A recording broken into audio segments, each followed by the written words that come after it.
You remember that? I do actually. Yeah. That's so sweet. Yeah. At the end of a summer up in the wilderness. You'd come up with your parents and you were very earnest and you loved the place. And your dad was just sort of making the transition from a kind of high-powered investment guy in Philadelphia to the kind of crazy Jackson Hole adventurer he became. And your mom was there, your uncle was there, and you were just this incredible kid, so keen on anything. And I guess your dad had bought you a Leatherman for the trip. Yeah. And at the end of it, you were so sweet. You came up to me like it was a sort of this gesture of gratitude. Like, I mean, I felt you were giving me the most valuable thing you had, you know? I mean, in some ways I was, yeah. Yeah. Well, you showed me experiences I had never, I mean, I remember seeing grizzly bears up there in the plateaus with you. You taught me how to chop wood. I mean, just wilderness experiences I had never had as a kid from Philadelphia to that point. So it was a really meaningful trip. Well, you certainly went on for a wild life, that's for sure. Yeah. Well, so Wade, you resident explorer for National Geographic, famed ethnobotanist, author. You've been in a ton of documentaries. You've written extensively about the Amazon, about vanishing cultures, about languages that are being lost. You're an intellectual, an adventurer, an explorer, a photographer, a storyteller, just lots of things. We'll get into all of that. I want to start just with a very simple question, which is, what is ethnobotany? Well, ethnobotany is just the study of the interaction of human beings and plants. And for me, ethnobotany was like any other vocation, just a lens through which to see the world, and only for a while. I was always fascinated by culture. I went off to South America on my own at the age of 14 because I had a mother who was very determined and said that Spanish was the language of the future. And I've always, I think from the youngest age, been interested in that interface between cultures. I grew up in Quebec at a time of what we call the two solitudes, when French and English really weren't speaking to each other. I mean, it was really, for a time, it was very violent even. We had martial law, tanks in the streets of Montreal, a serious independence movement in Quebec. Some might have said a terrorist. There were bombings, kidnappings. And I grew up in an English suburb that was sort of plunked like a carbuncle in the back of a old traditional French village that probably went back certainly to the 18th century, probably the 17th century. And there was a boulevard, Cartier Boulevard, that literally divided the English from the French. And as a little boy, my mother would send me to buy groceries or cigarettes or milk at this little tiny little corner store that was owned by a wonderful Francophone couple that was right on that dividing line. And I remember as a little boy looking across that boulevard and thinking, right across this road, there's another language, another religion, another way of life. And some voice in me was saying, why aren't I allowed to cross this road? And that didn't come from my family, because my parents were much beloved in the village. They were very kind.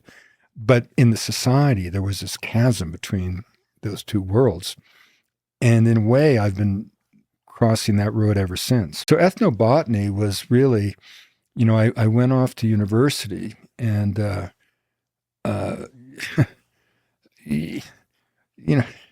everybody thinks that life is linear. It's actually made up of these incredibly serendipitous moments, and I went off to Harvard and spent most of my first year making trouble. I kind of got radicalized upon arrival and was involved in the anti-Vietnam movement, and was so focused on politics that I had forgotten about academics. And the day came when you had to declare your major for the next year, right? What are you going to concentrate in? And I hadn't given it a thought. And by complete chance, I had walked out of the Peabody Museum of Ethnology, and with my head still kind of swirling with these images of all these dioramas of these shaman wrapped in all the colors of the rainbow, I ran into an acquaintance in the street and I said, "Stuart, what are you going to declare as your major tomorrow?" And he said, "Anthropology." And I said, "What's that?" And he said, "Well, you read about Indians." And like Forrest Gump, I said, "That'll do." And that's how I signed on in anthropology. And then after about a year or two of basically just reading about indigenous peoples and books, I was restless to live amongst them, and I was literally in a cafe in Harvard Square with my roommate, who was also a student of anthropology, also from the West. And there was, by complete chance, a National Geographic map of the world right beside us. And suddenly David looks at the map. He looks at me and he looks at the map and he points to the high Arctic. I look at the map and I watch my left arm rise and it strikes the Northwest Amazon. And I've always said that if I had happened to land on Italy, I might have become a Renaissance scholar. But having decided to go to the Amazon, there was only one man to see, the legendary ethnobotanist Richard Evans Schultes, who was the director of the Botanical Museum, but he was also the man who had sparked the psychedelic era with his discovery. He discovered psilocybin. We didn't discover psilocybin. He chemically processed. No, he was the one who. It's a more complicated story. But let me just mention that so having decided to go to the Amazon, you in studying culture, you have to find some metaphor, some vehicle, some way to break down the barrier that exists between you as an outsider and the people with whom you seek to be welcomed as a guest. And so, for example, if it's not like I chose to do ethnobotany, it's that in the Amazon, that was the obvious conduit to culture. When later I would work in the Arctic with the Inuit, the metaphor was the hunt, or with Athabascan people, like some of the elders you may have met as a little boy when you visited us in northern British Columbia. When I went to voodoo, I kind of had another metaphor as a conduit to culture in that setting. And so in a way, I drifted into ethnobotany because, rather than turning up at a remote settlement in the Northwest Amazon and announcing, that I was there to study them and study their personal lives. I mean, if someone turned up at our door like that and announced that they're, we're here for 6 months and you're going to house and feed us and we're here to study your sex life, you'd call the police, right?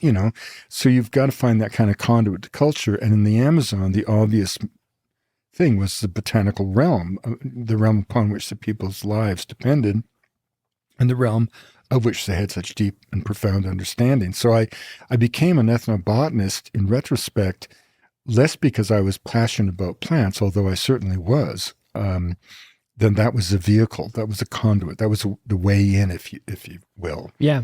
And that's what led me, of course, into the orbit of Professor Schultes. And you were there amidst the giants of the field at Harvard. I was really lucky in that, in retrospect, because of Schultes, I was able to sort of meet so many incredible people. I mean, Albert Hoffman, Gordon Wasson, Sasha Shulgin. He created LSD, Albert Hoffman. Well, he didn't create LSD. God created.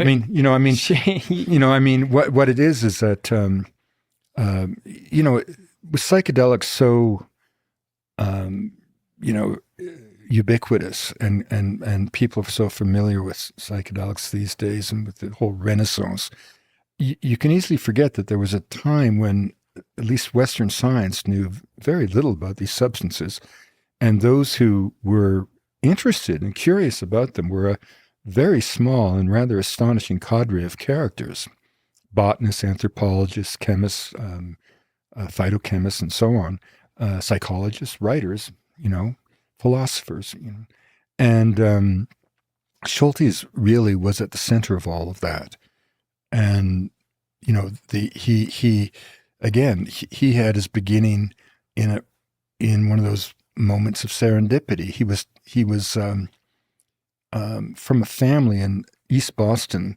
His father basically had a small plumbing business, and they didn't have the money to pay for dormitories at Harvard. And he was the first of his family ever to go to college.